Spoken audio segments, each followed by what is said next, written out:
মানবিক করিডোরের মতো স্পর্শকাতর ও ঝুঁকিপূর্ণ সিদ্ধান্ত নেওয়ার এখতিয়ার বর্তমান সরকারের নেই, এমনটাই জানিয়েছেন সেনাপ্রধান জেনারেল ওয়াকারুজ্জামান।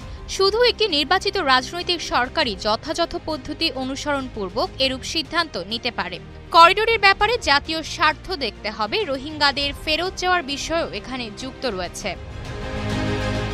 বুধবার সকালে ঢাকা সেনানিবাসে সেনা কর্মকর্তাদের সঙ্গে এক সভায় অফিসার্স অ্যাড্রেস সেনাবাহিনী প্রধান জেনারেল ওয়াকারুজ্জামান দিক নির্দেশনামূলক বক্তব্যে এসব কথা বলেন। সংশ্লিষ্ট একাধিক সূত্রে এসব তথ্য জানা গেছে, তবে এ বিষয়ে এখনো কোনো মন্তব্য করেননি আন্তঃবাহিনী জনসংযোগ পরিদপ্তর আইএসপিআর।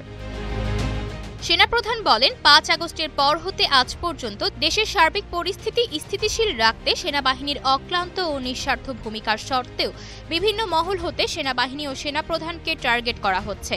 তিনি আরও বলেন, করিডোর বিষয়ে কি ভাবছে অথবা জাতিকে একটি ছায়া যুদ্ধের দিকে ঠেলে দিচ্ছে কিনা এ বিষয়ে সরকার স্পষ্টভাবে কিছুই জানাচ্ছে না।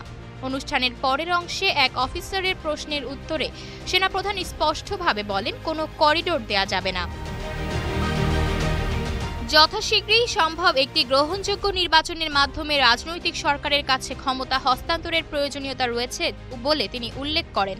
সবশেষে তিনি সবাইকে ঐক্যবদ্ধ থেকে এবং দেশপ্রেমের আদর্শে উজ্জীবিত থেকে অর্পিত দায়িত্ব পালনের নির্দেশনাও দেন।